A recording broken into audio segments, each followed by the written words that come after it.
Dahil hindi totoo ang sinasabi nila na may solid north.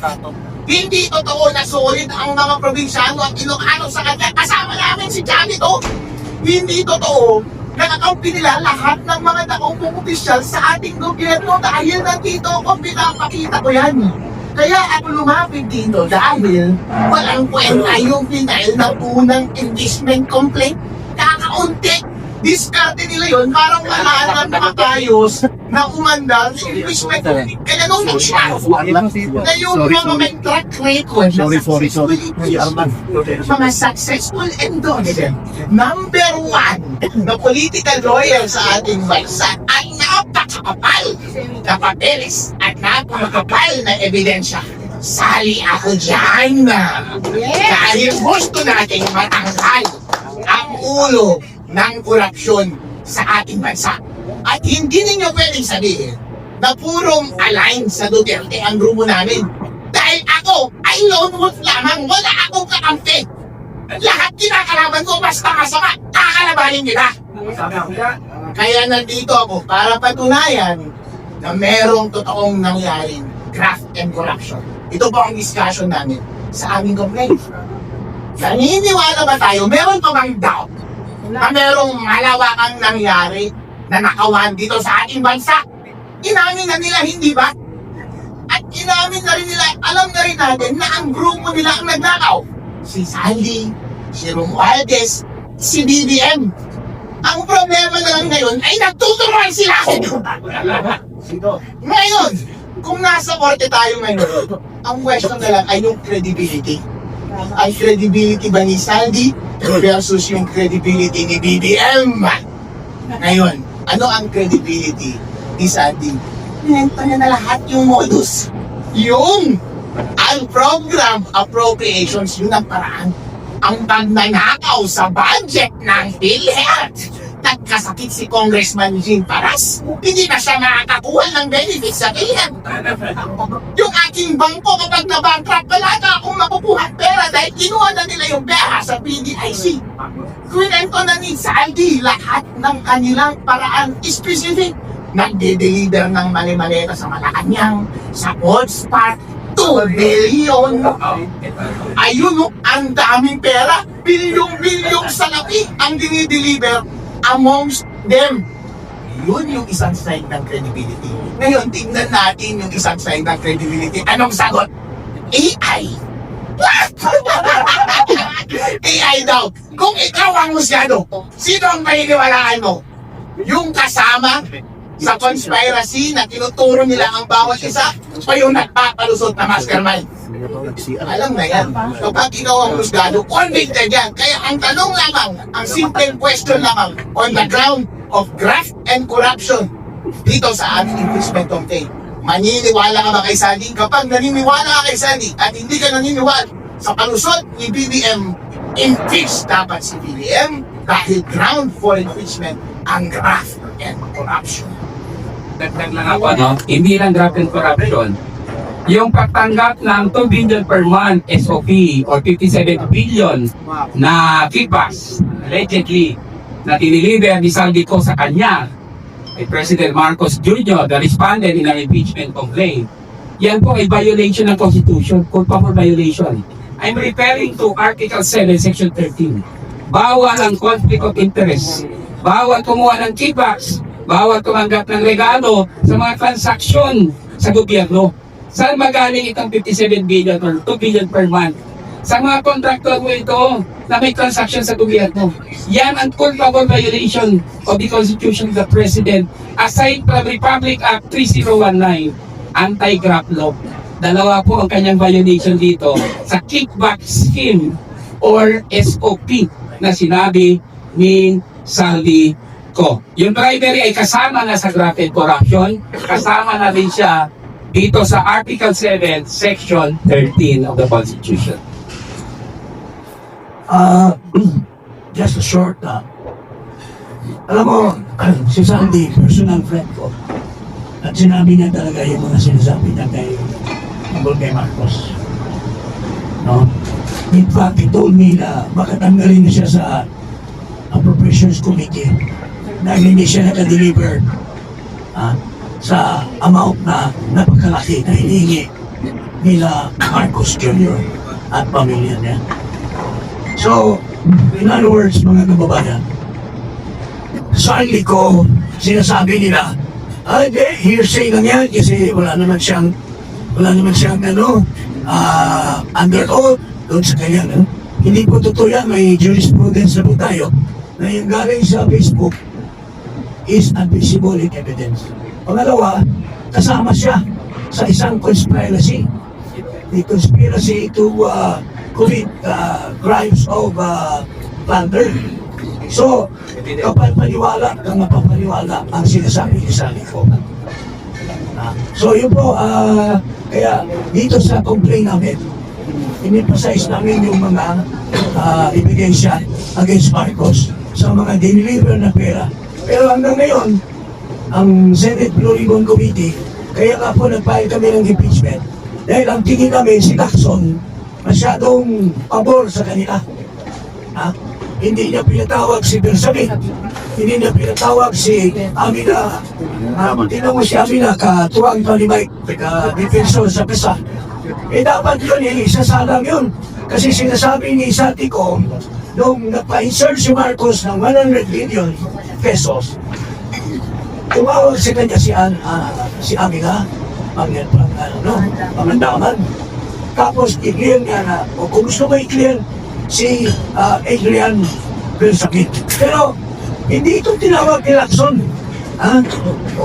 So, kaya our only recourse is this impeachment para isitaw namin sa taong bayan na ito ba yung katotohanan dito formal na nakikinain dito sa Kongreso. I'd like to formally announce also, kasi dito po, no, nandito na sa articles namin, pero Saldi ko mentioned 25 billion pesos na siya ang nagdala. Pagkatapos nagkaroon ng investigation kailangan sa Blue Ribbon Committee, in-establish ang tama rin na drop-off point. Ang sabi ni Saldi ko, nag-deliver ako ng 800 million kay Jojo Cadiz at one time at 200 million kay Yusek Jojo Cadiz sa Tamarin para dalhin kay Pangulong Bongbong Marcos. Kagabi ho, nagpagbigay ng mensahe si Congressman Saldico. Ang sabi ni Congressman Saldico, kung papayagan ako doon sa i-file ninyong impeachment to become a state witness, kahit na sa Zoom, kasi ginagawa naman po natin yan under suspended rules, ay tatayo siya na witness dito sa grupo na nag-file ng impeachment case. So salamat po. Ngayon, dadalhin ko naman yung topic on the economic sabotage. So yung graft and corruption, tapos na po tayo. Economic sabotage doon po sa sugar and energy to be discussed by Congressman Jing Paras. Before I go to that, meron po muna akong may nakaligtaan. Yung sinasabi nila, si Vice President bumasto, nilustay yung pera na 125 million galing sa pondo na confidential funds. Pero magkakaroon kaya nagpaggastos si Vice President kung hindi binigay ni Marcos yung pera galing sa contingent fund. So, isa sa mga tinatakel namin na culpable violation of the Constitution is the violation of Marcos for releasing from his contingent fund 125 million plus 70 million for other expenses, pero yung 125 for confidential fund. Sinasabi ng mga experts, including former Senate President Dilo, that is unconstitutional. You can refer to the interview of Dulon and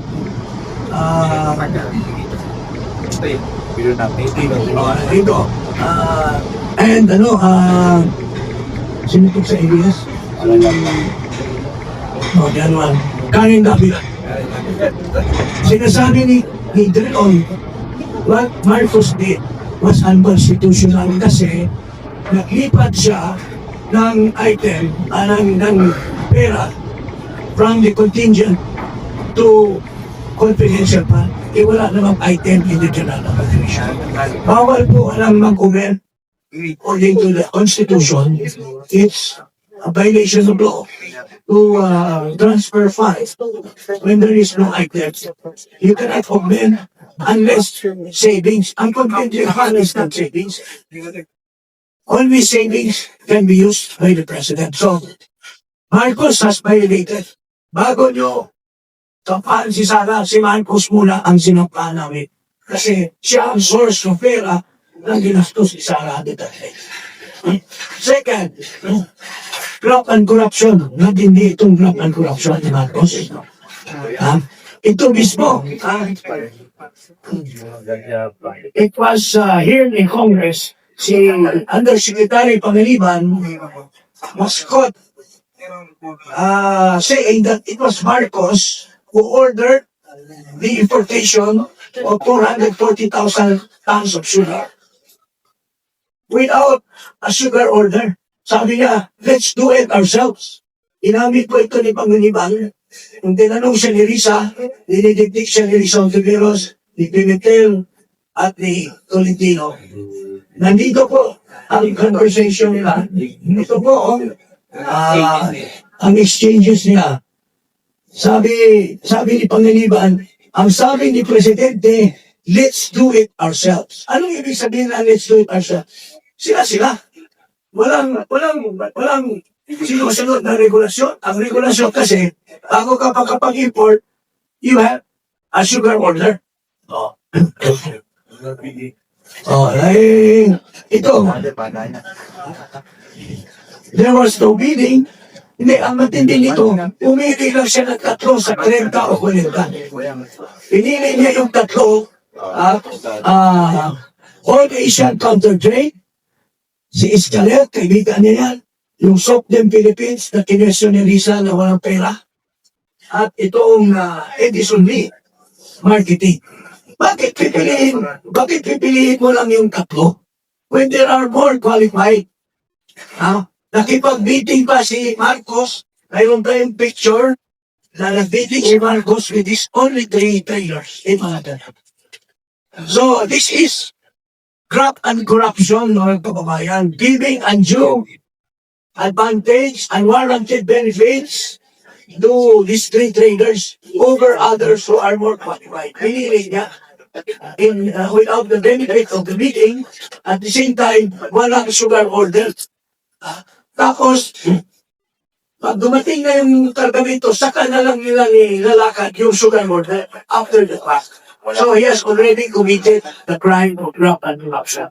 And also betrayal of public trust because he has reneged on his duty under his oath of office that he will execute the laws. Faithfully, hindi niya in-execute kasi siya mismo ang gumawa ng violation of law. Ito naman, to favor his campaign, crony, nung binili ni Rason yung Shell, unang-una, binenta yung, alam niyo itong Manampaya, ang laking pera na tinikita ng gobyerno. Maski 5% lang ang share natin. Kasi 45% is owned by Chevron, 45% is owned by Shell. I should know this because naging chairman ako dyan sa kumpanya niyan, yung PNOCEC. So, mag-i-expire yung service contract 38 ng 2024. Dapat sana, para kumita ang gobyerno, nilibid yun. Gahanap ng bagong leader para mapasok ang pera. Ang ginawa nila, binigay kay Rason yung share. Binigay kay Codena yung General. Pero ngayon, si Rason na lahat ang may-ari. Pero ang masama at masakla, walang bidding, wala lahat. In-extend for another 15 years, mga kababayan, yung kontrata, unilaterally by Marcos. Can you imagine? So, that is giving an unwarranted benefits to Rason. Yung ganyang prime company. So, this is Drug and corruption by the real sense. Kasi wala namang sinasabi ng karamihan na kung nag-benefited the people kung ang gobyerno na mismo ang nag-take over. Kasi pag-expire ng 2024, mayroon tayong right of first refusal over Palakaya. Pero we squander the power of the government at binigay natin sa crony. And that is also crony SLV. Lastly, ito po, narinig naman siguro niyo sa mga media, masyadong hot na hot si Toby Tiangco. Sinasabi niya, nag-meeting kami ni Marcos, ni Romandes, ako. I was surprised, bakit nakasama ako, silang dalawa pa. Sabi daw ni Marcos, Michael, sobra-sobra na kayang maraming bahay sa port, sobra-sobra na kayang maraming Ferrari at mga airplanes. Sobra naman kain po ng kabyan. Ito sabi niya, kayo ni Salve, sobra na kayo kinukuha niyo lahat ng pondo. Alam mo Martin, wala kong nanatanggap ka. Tandaan ko pa din. Okay. So, presuming na wala siya nagkakakap, binigay natin wala. November 2024 pa niya sinasabi ito. Alam niya na nangurakot si Martin, nangurakot si Saldi. Wala siyang sinasabi. Wala siyang ginawa. Ikaw, Presidente, you have a duty to report to the NBI, to the Department of Justice, i-investiga at itatanggal niya ito. Bakit naghintay pa siya doon sa zona niya? Mahiya kayo. Dapat hindi na sila sabing mahiya kasi pina-dekwat na sana niya si Martin. Pina-dekwat na sana niya si Martin at saka si Sandy. So, that is obstruction of justice. He did not report a crime committed when he knew all along that Martin and Sandy were committing a crime. And this is also a betrayal of public trust.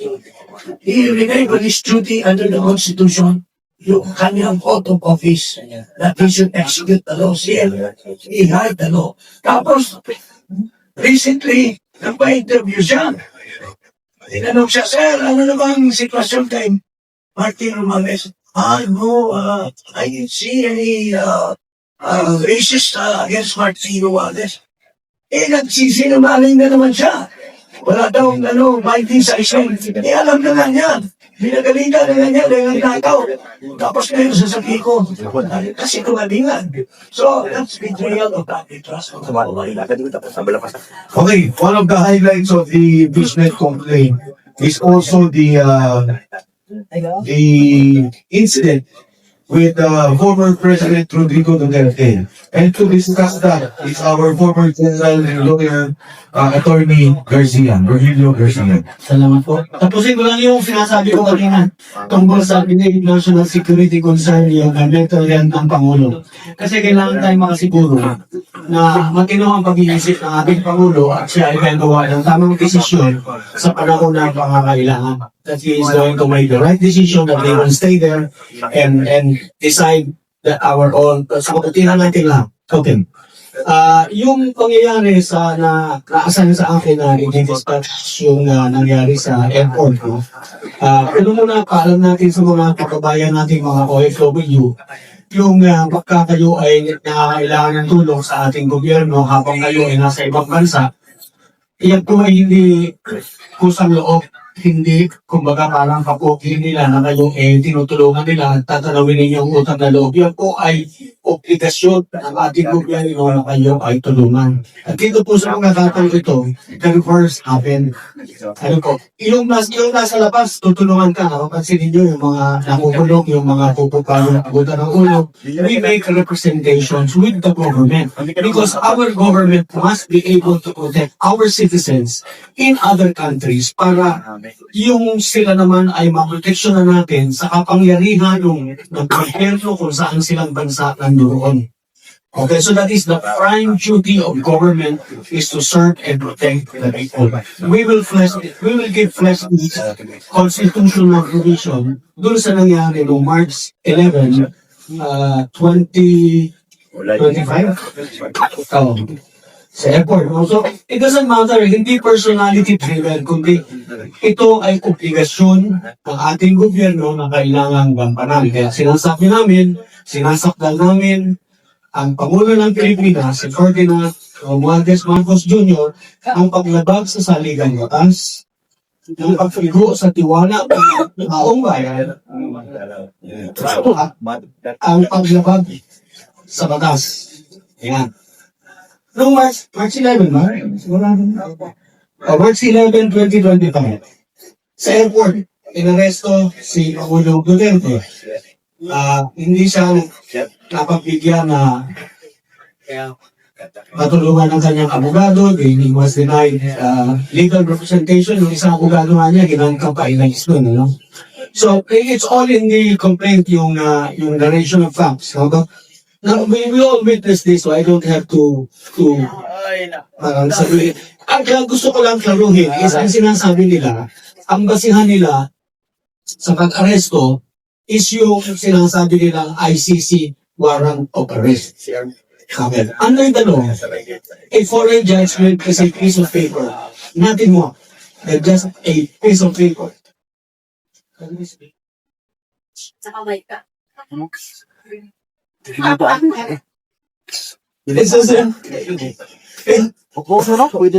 just a mere scrap of paper. It's nothing, it's worthless unless this is recognized by our local court. Kaya sinasabi, dapat, kung totoo merong warrant of arrest, dapat dinaan muna sa korte. Regional trial court po ang mayroong jurisdiction to hear this kind of complaints. Dapat, dinala siya sa korte at doon sa pinaharap para patunayan, unang-una, na yung ICC warrant, assuming that it was issued, it was issued by a competent court. Competent na hindi lang korte, it has to be issued by a competent court, a court that has jurisdiction to issue the warrant. Alright? Ngayon yung ating korte, pagkatapos na dinit-dinitin yan, siya yung mag-i-issue ng warrant of arrest. Yung warrant of arrest na korte natin, ang gagamitin ng mga aaresto para siya i-arestuhin dahil yun ang may visa. Hindi yung warrant of arrest ng kahit sino. Alright? We violated all this. Lahat ng batas. So we have an enumeration of the laws violated by them. Una-una, yung Republic Act 7438. Yan yung karapatan ng kung sino mang arestado, detinado, o undergoing custodial investigation at all times, yun ang sabi ng batas, you must be assisted by God. So yung under crimes. No? So first of all, na-violate yung US written inhumanly, nandito po lahat. Pero kung kopya, bigyan ko kayo mamaya. Violated yung alam po ninyo, meron yung ating Bill of Rights, yung number 1, hindi yung number 1 just because yun yung una nilang naisip, but because that is the fundamental, most basic right of every Filipino is yung no person shall be deprived of life, liberty, or property without due process of law. And nor shall anybody be denied the equal protection of law. Kaya po yan number 1, yan yung talagang number 1. Hindi yan yung aksidente lamang na nailagay na number 1. This was violated. Yung kanyang liberty. Hindi siya nabigyan ng due process. No? Ngayon, bakit sinasabi natin si Presidente ang may kasalanan? Ang lahat ng ito kahit wala siya doon sa airport. Because he is the head of the executive department. And under Article 7, Section 1, he is the head of the executive department and he is the one in charge of making sure that all laws are executed properly.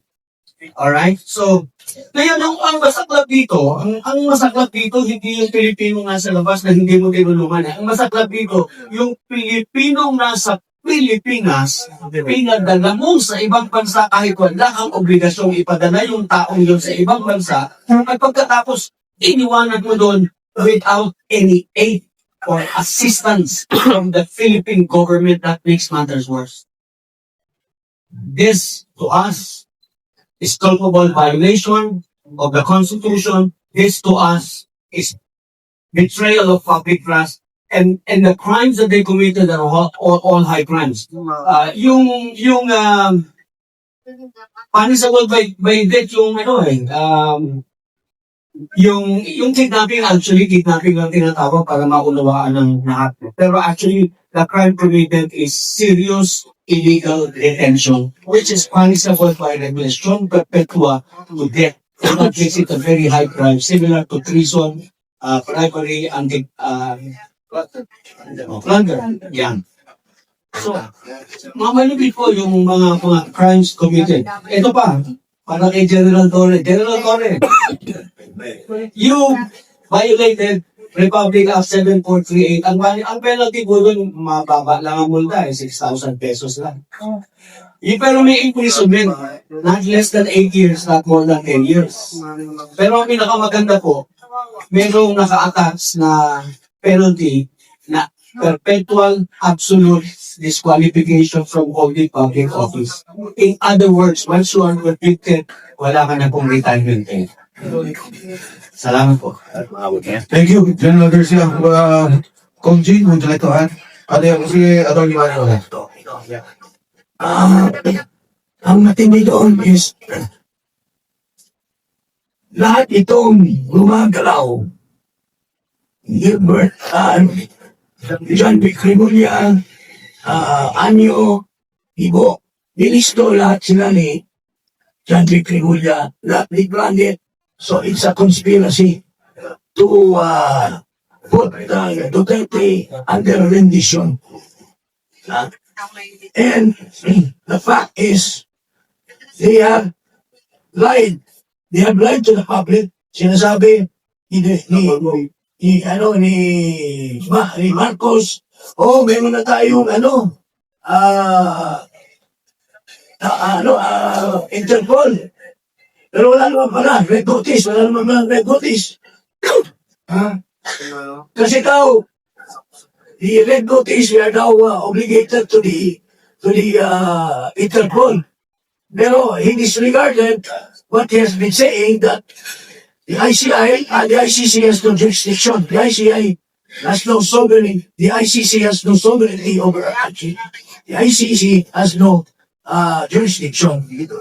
So he contradicted that, which he has been pronouncing for so long, by just a mere, we cannot refuse the Interpol. So, tapos hindi naman pala red notice, kundi diffusion lang. Wala na eh. It's not even approved by the head of the Interpol, yung ginawa nila. So, all this, mananagot si Marcos Jr. dito sa lahat ng mga kamunas-kumbahan na ginagawa. Okay. Nagkaroon ko lang. Walang jurisdiction yung ICC. You know why? Because March 17, 2018, March 17, 2018, nag-withdraw na tayo ng ating membership sa ICC. So yung residual 1 year nila is March 16, 2019. So up to that time, wala nang jurisdiction ang ICC sa atin. We have evidence to prove that the first time the ICC investigators came to the Philippines was in 2022. We have evidence. 23 yata. 23. And we have evidence kung sino ang nagbigay ng suporta sa Israel. Anyway, it's in the complaint. Headed by no less than the Speaker, former Speaker Martin Romualdez, Saldi ko. Yan naman si Saldi. Pwede niyang aminin o hindi. Sa kanya yun. And Sunny Trians. Thank you, General Garcia. Atty. Manny, would you like to add? Under round number 6 of our impeachment complaint of the people of the Philippines, I'd like to state the respondent Ferdinand R. Marcos Jr. culpably violated Section 2, Section 1, and Section 6, Article 3, the Bill of Rights, respectively, of the Constitution, in causing the arrest detention and rendition of former President Rodrigo Roa Duterte to the International Criminal Court in The Hague, Netherlands.